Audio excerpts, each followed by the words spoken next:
and help you feel all that you are feeling and find some center this week as well. So I'm going to preach and be a little bit more directive than I normally would be, and arguably more than an interim minister is supposed to be. But I'm an interim minister, and that means I'm also a minister, and I think these days are calling for some ministry. So here we go. I want to start by telling you a little bit about what I think was arguably the best sermon I ever gave, which was one where I said literally nothing. So it's not going to be this one because I'm going to say a lot of things, so I'm sorry. The best sermon I ever gave happened when I was in Charleston, West Virginia, right after the teachers were mobilizing and decided to go on a wildcat strike because their health insurance was being cut and was being taken away from them. They decided to go on a strike, and what the community discovered and knew was that there are so many children in West Virginia who get all of their meals at school. And this was a very important and urgent need, and the teachers asked the community to mobilize around this need so that these children would not be forgotten while the schools were out. So that Sunday, we just decided, you know what? Scrap the normal service, scrap the liturgy, scrap what we would normally do. We maybe had a song to come in, and then everyone brought things to make sandwiches, to make meals, and we brought brown bags, and we just created this assembly line in the sanctuary just in real time and put together tons of meals that the school nurses and the teachers within our church were able to tell us just where all of these places needed to go. The relationships that we had within the church and within the community meant that we knew who needed this food, and we were able to mobilize to get it there quickly. Now, it was, I think, the best service and the best sermon because it was what most embodies what I believe church to be about, which is that church is about a love that changes us, that transforms us, and is really a conversion back to humanity.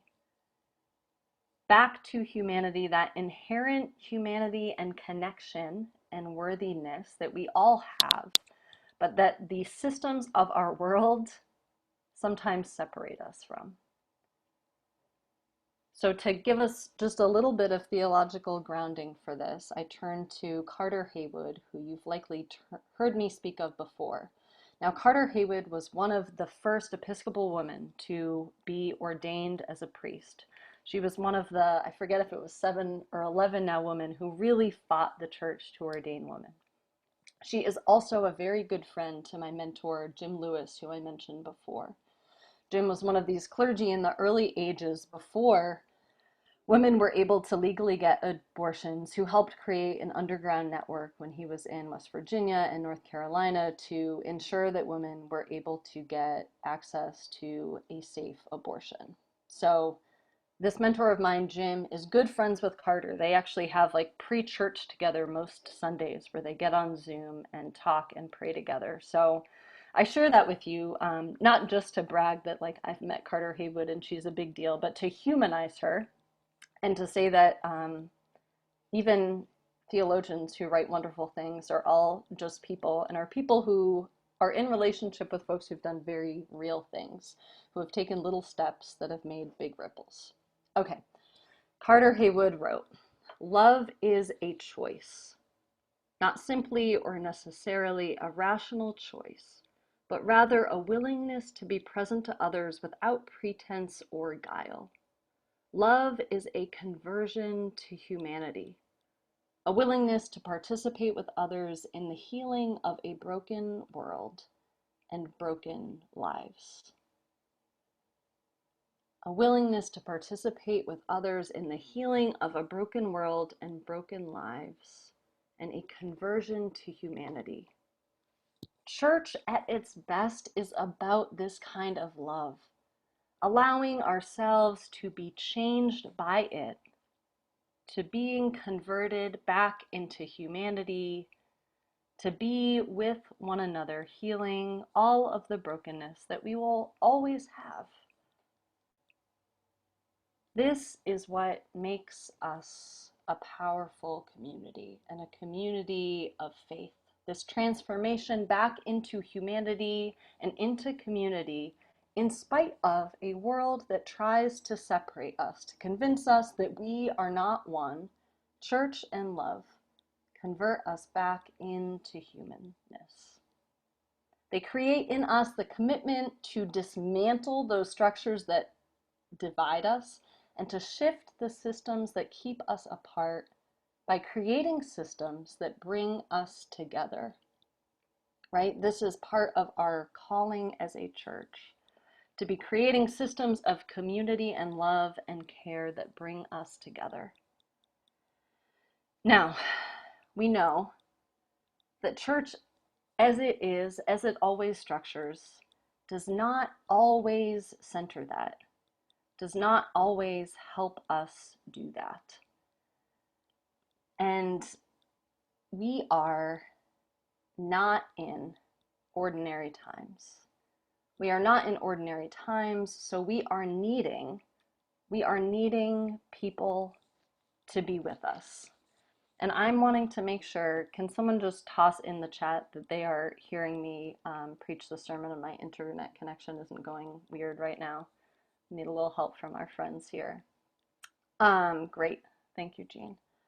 So we're going to be real together, right? Church during COVID has really been rough. It has really been awful, right? We are needing community, and here we are in these little boxes and online.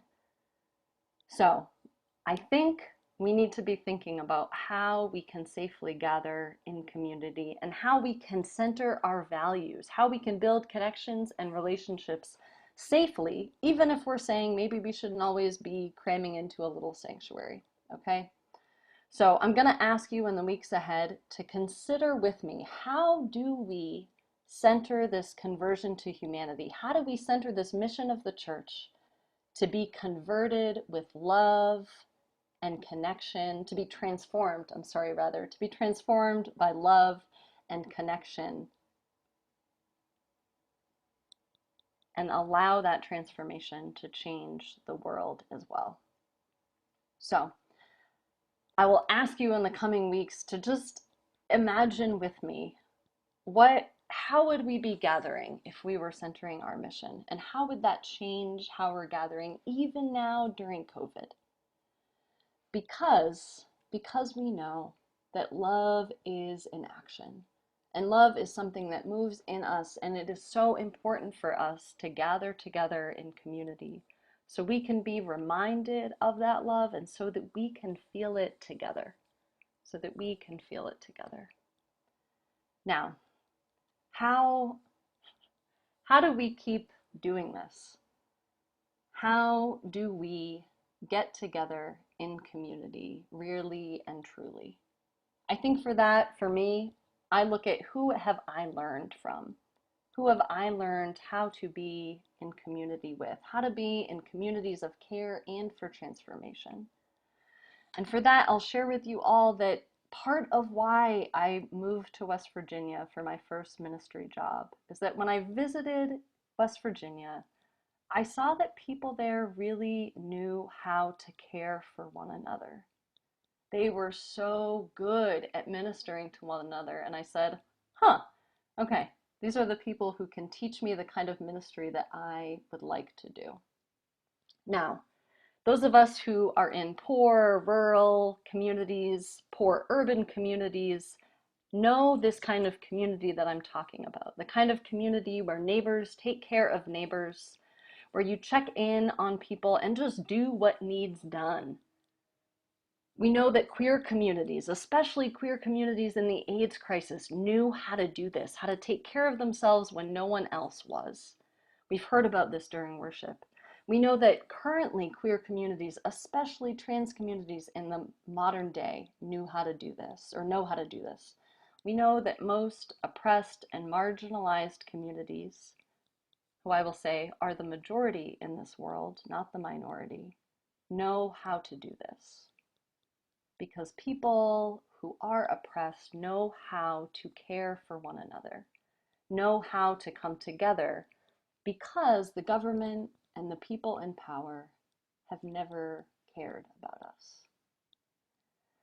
Because the government and people of power were never able to be providing the care that people needed, people have created communities to do that caring themselves. Our call now is to be present, to build relationships and be in these communities so that we are a part of these networks of care that will persist no matter what the laws in our land say. They will persist no matter what the laws in our land say. We have the power to create these communities to ensure that the care that all people need can be real. Now, the power of the church is that you already know how to do this. I will say not all churches know how to do this, but many do, and you all do. You are so good at caring for one another. You have a whole dang network of care communities who are organized by neighborhood group, and we even have a beautiful color-coded map. You all know how to get organized around providing the care that people need. And now is the time where we show up and are present with others, both within our community deeply and outside of our community, to extend these networks of care. We are present with one another fully and deeply because we know that there might be cares and concerns within this community that have gone unexpressed. So we create the time and the space to make sure that we hear them. And we build relationships with people outside of the church community so that we are also building networks of care and power and solidarity there. Now, the good news is that you've already started this work of building relationships outside of your community. And actually, you've been doing this work for a very long time in many different ways. And the most recent way that that manifested is that you all discerned that you want to be more involved in Hanover County. You said, you know what? Our church is here now. We are rooted here, and we want to be more involved in Hanover County. We're a part of it, and it's a rural community that has distinct and different needs than we have seen in Richmond. And we feel like we need to be more present in it. So, Jason Stam and Colin Ferguson, as part of the Social Action Ministry, with a little bit of help from me, have really been taking the lead in working and building relationships in Hanover County. So my invitation to you is to join them. I have a feeling they will have some call to actions for you soon, and I just invite you to join them when they ask. Now, they've been following some steps of how to do this from Brian Stevenson, who's a modern-day civil rights lawyer and the author of a book called Just Mercy. And the steps that he talks about really prioritize getting into relationship, listening and building partnerships, and reflecting so that we're growing from these relationships and experiences and changing our own narratives. Now, Unitarian Universalists, I will say we are a thinking people and we are a smart people, and like myself, who can be a little bit bossy, we often think that we know what's right. And what Brian Stevenson encourages us and welcomes us to do is to shift how we are engaging in relationships with people outside of our community. He says that the most important thing is to just show up and be present and to listen and learn. So his steps are: number one, get proximate. Get proximate, which is build relationship to the people who are most excluded and oppressed within our communities. One, get proximate. Two, change the narrative, which means we need to be willing to do some of our own reflecting. Changing the narrative that we have about the people we are working with and about our systems, and to help change the narrative that is happening in our society at large. He says number three is to stay hopeful about creating justice. And 4 is to do uncomfortable things. And this happens sometimes when we're making ourselves vulnerable in relationships and we just go into a space and say, okay, I might be the only person who looks like me here, but I'm going to sit here and I'm going to listen and I'm going to see what people are saying they need. So we have our steps of just being in relationship with people, showing up and listening to what is needed. Now, right now, this work is happening mostly in 2 ways within this congregation.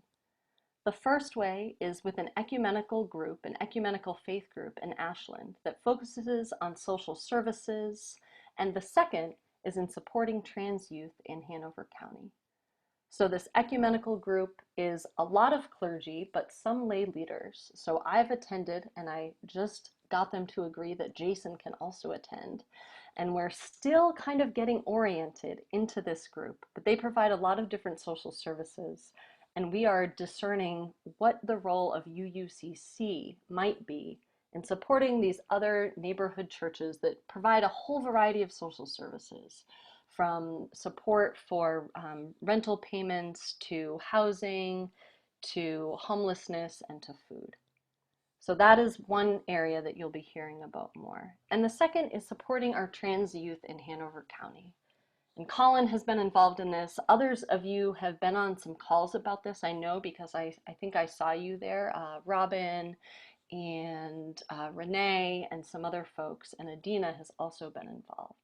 And this is that the trans youth in Hanover County have really been coming under some attack by the school board. And you'll be able to hear in coming weeks, really, about what we can all be doing to help support these youth. So we are, as you can see, wading into relationship, which means that I do not have clear points of action for you right now.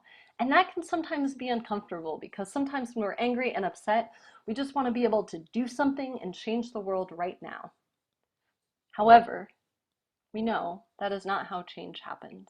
And especially that is not how power is built. What we are seeing is the result of years and decades of the religious right and the conservative right doing that long-term, long-range organizing and planning to build power and take over power both locally and nationally.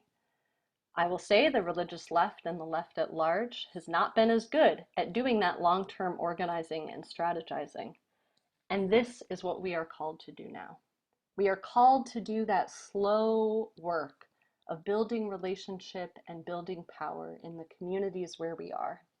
So, though I do not have a clear action of saying we can all go to this one place this week and it will be great, I will say that you will be called to be in relationship to people in this community in ways where we can do that slow but powerful work of building relationship and building power, and of building those models and methods of care, so that no matter what the government does, together we can ensure that people are getting the care that they need.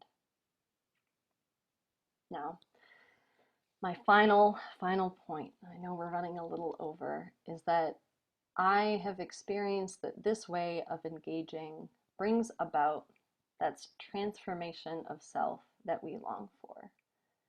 It can be uncomfortable when we go into situations where we don't know what's expected of us or what's being asked or even who the people who we're working with really are. And I will say that I have found time and time again that it has changed and transformed me for the better in all the little and big ways that it has. It's led me to large things like being arrested for civil disobedience and going into a house of someone who is using drugs to make sure they didn't overdose after losing their best friend. And it's helped me to do little things like furnishing the apartment of someone whose partner wound up in jail, or picking up a prescription for someone who has no one and just got out of the hospital. This long work of just being present to people, being present and listening to people's needs and showing up for one another has absolutely transformed my life and has transformed the communities I've been a part of. And I'm convinced that this is how we both build networks of care that will support people who are going to be hurt by the laws. It will support people, it will help people get the care they need no matter what laws happen, and it will help us build that long-term power to reclaim and to claim a country that belongs to all of us.